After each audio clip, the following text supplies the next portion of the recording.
कुछ दिनों में, स्पेशली पिछले हफ्ते भर में, पूरे काशी के अंदर, वाराणसी के अंदर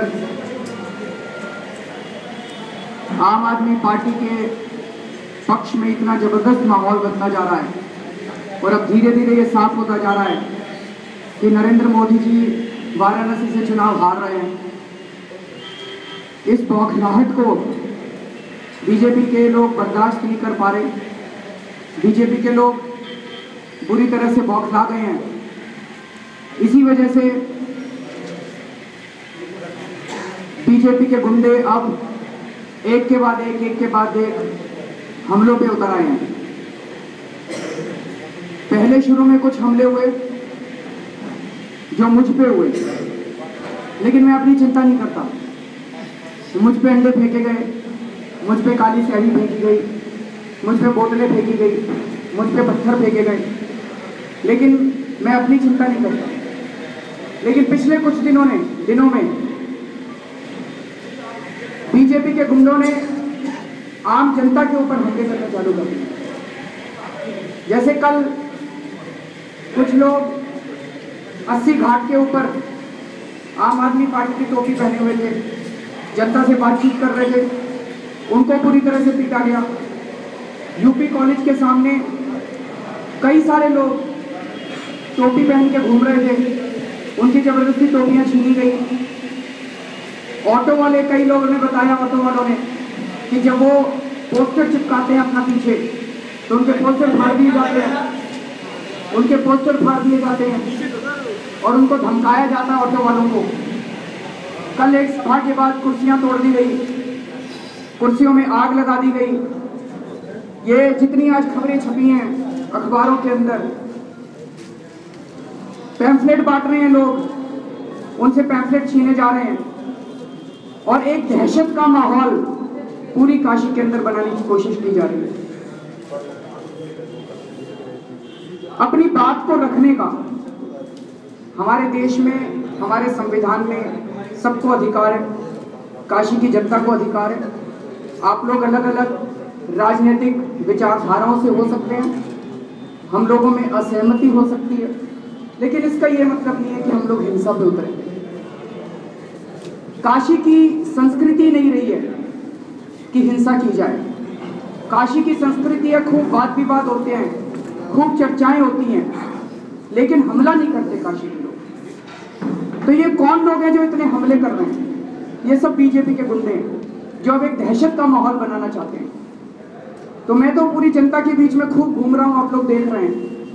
यहाँ तक कि मैं 50-50 लोगों के छोटे छोटे ग्रुप से भी मिल रहा हूँ सारा दिन घूम के। काशी की जनता में अब खूब जबरदस्त रोष है, गुस्सा है इस सबको लेके। और काशी के लोग कह रहे हैं कि इस बार हम लोग चुनाव के अंदर बीजेपी को सबक सिखाएंगे। काशी के लोग मन बना चुके हैं कि काशी की संस्कृति को किसी भी हालत में खराब नहीं होने दिया जाएगा। एक मुद्दा ये भी उठता है कि अभी तो चुनाव हुए नहीं है, चुनाव के पहले अगर मोदी जी के लोग इस तरह की हरकत कर रहे हैं, इस तरह की गुंडागर्दी और दहशत कर रहे हैं, खुदा ना खास्ता ये चुनाव जीत गए तो ये वाराणसी का और इस देश का क्या हाल करेंगे, ये सोच के डर लगता है। दोस्तों, मैं काशी की जनता के साथ खड़ा हूं। अगर इनको लगता है कि ये इस तरह की दहशत फैला के हमें डरा देंगे, तो मैं कई बार कह चुका हूं, पता नहीं हम किस मिट्टी के बने हैं, तन मन धन सब कुछ देश के नाम है, हम डरने वालों में से नहीं है।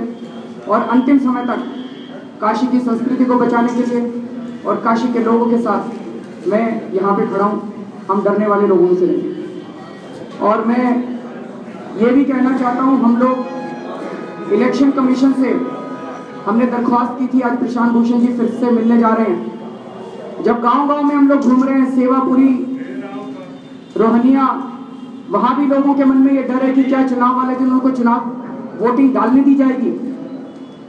तो चुनाव आयोग से हम लोगों ने सिफारिश की है कि इन दोनों असेंबली सेगमेंट्स रोहनिया और सेवापुरी के सभी बूथों को कम से कम सेंसिटिव डिक्लेयर किया जाए और यहाँ पे सेंट्रल फोर्सेस डिप्यूट की जाए। और वाराणसी के अन्य इलाकों के अंदर भी लोगों को सुरक्षा देने के लिए, वाराणसी के लोगों की सुरक्षा के लिए अगर जरूरत पड़े तो सेंट्रल फोर्सेस डिप्यूट की जाए। वहां पे गांव-गांव में जब घूम रहे हैं, वहां पे लोग हमें बता रहे हैं, लोगों में ये डर है कि चुनाव वाले दिन उनको चुनाव डालने भी दिया जाएगा, वोट डालने भी दी जाएगी कि नहीं दी जाएगी।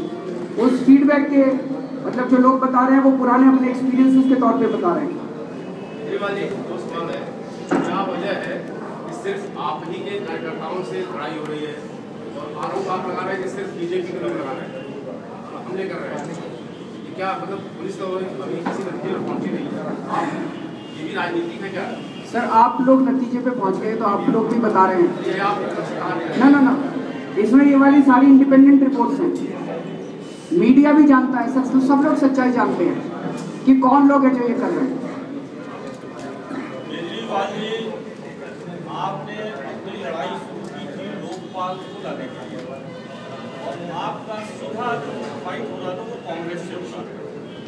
लोकपाल आप ला नहीं पाए, दिल्ली में आपने अपनी सरकार छोड़ी, लेकिन एकाएक आप कांग्रेस से लड़ाई न लड़के आप बीजेपी से लड़ने लगे और एक तरह से आप कांग्रेस को सपोर्ट कर रहे हैं।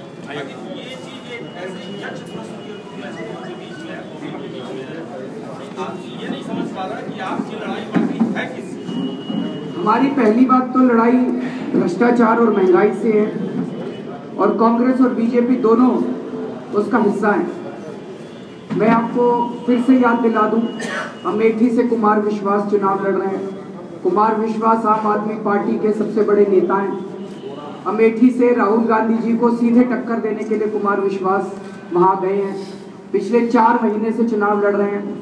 जितना समय मैंने अमेठी को दिया, मैं अभी 3 दिन गुजार के आ रहा हूँ और अभी कल फिर जा रहा हूँ 2 दिन अमेठी में चुनाव। 5 दिन मैंने किसी भी असेंबली को नहीं, किसी भी कंस्टिट्यूएंसी को नहीं दिए। मैं आज आपको ये यकीन दिलाता हूँ राहुल गांधी जी हार रहे हैं और बुरी तरह से हार रहे हैं। लेकिन मैं ये प्रश्न पूछना चाहता हूँ, नरेंद्र मोदी जी रायबरेली प्रचार करने नहीं जा रहे और सोनिया गांधी जी वाराणसी प्रचार करने नहीं आ रही। दोनों के बीच में क्या सेटिंग हुई है? नंबर 1। नंबर 2, नरेंद्र मोदी जी ने अपनी सारे इंटरव्यूज में, पिछले इंटरव्यूज में बोला है, अभी 15 दिन से उन्होंने कई इंटरव्यूज दिए। जब उनसे पूछा गया रॉबर्ट वाड्रा के खिलाफ क्या एक्शन लोगे, उन्होंने कहा मैं प्रधानमंत्री बना तो कोई एक्शन नहीं लूंगा, मैं फाइलें खोलने में विश्वास नहीं रखता। अभी से सेटिंग हो गई। क्या सेटिंग हुई है देश जानना चाहता है। नरेंद्र मोदी जी और कांग्रेस के बीच में क्या, गांधी परिवार और नरेंद्र मोदी जी के बीच में क्या सेटिंग हुई है? अभी ये पिछले 2 दिन से चिल्ला रही है BJP Robert Vadra, Robert Vadra. अगर रॉबर्ट वाड्रा के खिलाफ बीजेपी सीरियस है, राजस्थान में उनकी सरकार है, 4 महीने हो गए, रॉबर्ट वाड्रा के खिलाफ एफआईआर करके उसको अरेस्ट क्यों नहीं करवाते वो लोग? राजस्थान की सरकार अभी अरेस्ट करा सकती है 24 घंटे के अंदर। ये लोग एक दूसरे के ऊपर कीचड़ उछाल रहे हैं। कांग्रेस वाले, बीजेपी वाले एक दूसरे के ऊपर केवल कीचड़ उछाल रहे हैं, कोई सीरियस नहीं है एक दूसरे को लेके। कांग्रेस से हम सवाल पूछना चाहते हैं, स्नूपगेट स्कैंडल के ऊपर 4 महीने हो गए सीबीआई को केस सौंपे हुए। 4 महीने में अगर सीबीआई चाहती नरेंद्र मोदी जी को गिरफ्तार करवा सकती थी स्नूपगेट स्कैंडल के अंदर। दोनों के बीच में डील है कि कांग्रेस वाले स्नूपगेट स्कैंडल पे कोई एक्शन नहीं लेंगे और बीजेपी वाले सरकार में अगर बनती है तो रॉबर्ट वाड्रा के खिलाफ एक्शन नहीं लेंगे। दोनों में सेटिंग हो गई है सर। जनता